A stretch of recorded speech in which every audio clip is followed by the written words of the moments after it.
on voulait que tu nous expliques. Alors toi, tu fais partie au CJD du COPIL Intelligence en entreprise, et ensemble, vous avez réfléchi à un petit guide pratique. Le mot d'ordre du guide, si j'ai bien compris, c'est de nous expliquer qu'une réunion à distance et en visio, contrairement à ce qu'on pourrait penser de prime abord, ne se gère pas comme une réunion normale. Est-ce que c'est bien ça? Effectivement, l'objectif, en fait, il y en a trois. D'abord, on voit bien que dans cette période de confinement, ben, chacun a un rendez-vous un peu avec soi-même et donc avec aussi sa façon d'approprier cette la tranquillité. Et donc ça, c'est potentiellement ben, chacun de nous et puis donc du coup les collaborateurs dans nos équipes. Le deuxième angle d'attaque, c'est que ben, le télétravail renforce la désorganisation. On voit bien, il y a une réorganisation à faire, non seulement dans la partie privée, mais aussi dans la partie pro. Comment on fait avancer les projets à distance. Et le troisième point, c'est qu'on est tous à enchaîner les visios. Forcément, ça demande plus d'attention, ça demande de faire les choses autrement. Et quand on est tous ensemble, une équipe par exemple de 10, autour de cette visio, appliquer des méthodes d'intelligence collective pour structurer un peu cet échange permet d'être plus efficace, plus attentif. Alors, c'est quoi l'erreur à ne pas faire? Est-ce que déjà il faut faire attention à son fond? J'ai remarqué que beaucoup de gens ont des fonds bibliothèques, alors que ce ne sont pas des gens réputés passionnés de lecture, mais on a tous ressorti notre bibliothèque. Est-ce qu'il faut faire attention à son décorum et au cadre dans lequel on parle en visio, ou est-ce qu'on est dans une époque où on peut s'en foutre un peu? J'ai participé à des visios où les personnes ont caché leur fond d'écran, où elles ont utilisé la technique pour y mettre, je sais pas, soit de la plage, soit flouter l'écran. Ça, c'est comme chacun le veut. Et d'ailleurs, ça peut faire partie d'un bon démarrage de ce qu'on appelle la séquence d'inclusion. L'inclusion, c'est simplement accueillir chacun. Donc ça, c'est utile que ce soit une réunion physique ou dans une réunion virtuelle. Et là, on peut tout à fait faire des petits jeux et donc aller sur le t-shirt le plus fun, le décor le plus rangé. Voilà, ça peut faire aussi, ça peut créer cette convivialité parce que je crois que à distance, en fait, on a besoin de recréer cette convivialité et encore plus dans le temps de crise que l'on connaît aujourd'hui. Donc Comme tu le pourquoi pas vois, s'en... on aurait mérité, nous, avoir un fond flou, vu, vu le nombre de choses qui sont dans notre bureau qui est devenu un studio. Je ne sais Mais pas, tout ce qui est interdit, qu'on ne peut pas faire en ce moment. est-ce que la vidéo apporte quelque chose? Parce qu'on pourrait imaginer, et j'ai l'impression qu'en fait, jusqu'à présent, moi, c'est vrai que la plupart des appels et des contacts à distance que je les faisais sans me poser de questions par téléphone.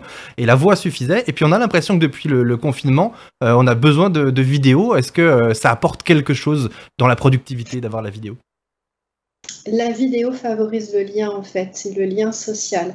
D'ailleurs, dans le guide, on parle de la machine à café, vous connaissez. Donc, la machine à café, c'est le moment où on se réunit tous pour simplement échanger de manière informelle. Et on a besoin, en fait, de cet échange, de ce regard, des sourires. Voilà, ça fait partie de notre environnement social. Et donc, la vidéo rajoute, en fait, cette dimension sociale. Et le conseil que l'on évoque dans le guide, c'est réellement en fait de conserver ces temps et ces rituels de la machine à café où on pourrait tout à fait ouvrir une visio permanente et puis se dire bonjour, comment on va, qu'est-ce qu'on a fait ce week-end, voilà ce qu'on veut, exactement comme à la machine à café. Et ça me semble essentiel et d'autant plus dans ces temps un peu angoissants où chacun de nouveau le vit différemment. Et pour mener une réunion pour les chefs d'équipe que nous sommes parfois dans les dirigeants d'entreprise, c'est quoi les préconisations? On mène une réunion avec un ordre du jour comme on avait l'habitude de le faire? Ou est-ce qu'on revoit un peu la manière? Est-ce que les temps d'attention sont les mêmes aussi sur une visio que dans une réunion dans la vraie vie? Alors, pas du tout. Les temps d'attention sont limités à 20 minutes, en fait, hein, dans une réunion à distance et virtuelle.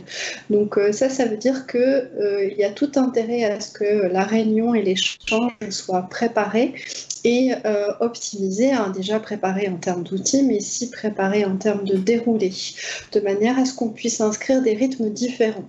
Dans l'intelligence collective, on préconise un temps qu'on appelle donc l'inclusion, c'est le tour de table, et je vous disais, on peut faire les choses de manière marrante. Un cadrage avec des objectifs, qu'est-ce qu'on veut faire dans cette réunion.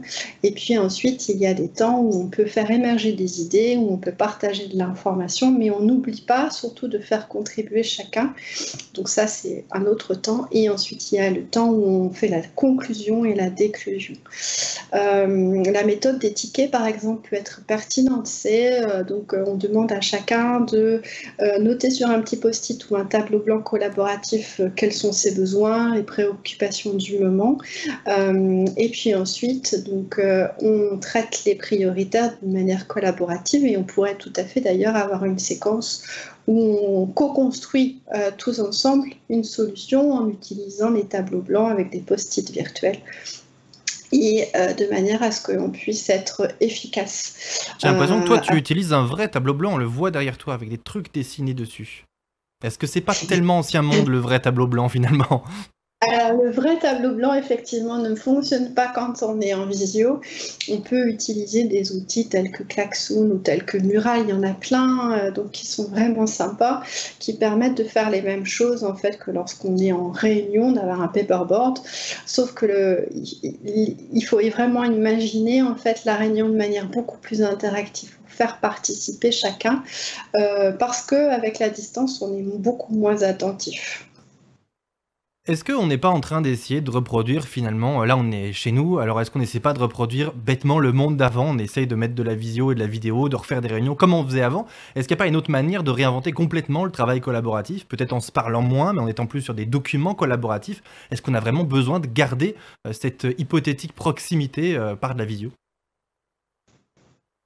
Ah bah, on voit bien déjà dans les contenus en fait, hein, donc partager de l'information descendante pendant 1 heure en vision, c'est juste imbuvable, et personne ne tient une écoute. Donc effectivement, ça sous-entend de refaire les choses de manière différente. Donc les informations qui peuvent être partagées, elles peuvent être partagées avant une réunion, et on optimise le temps de la réunion pour trouver des solutions, pour imaginer le plan d'action, pour peut-être lever des points de blocage ensemble. Oui, en tout cas dans les préconisations aussi, c'est peut-être des temps réguliers, mais des temps beaucoup plus courts. La préco, c'est vraiment des temps 15 minutes, 30 minutes, de manière plus régulière, pour prendre soin de son équipe, prendre soin de ses collègues, et en même temps avancer sur les problématiques qui doivent être résolues. Moi, dans la vie, la vraie, avant en réunion, je passais mon temps à essayer de flinguer l'ordre du jour en disant n'importe quoi pour essayer de faire dériver les sujets parce que j'aime cette sensation d'imprévu. Est-ce que je dois continuer à le faire en visio? Ah bah oui. Oui.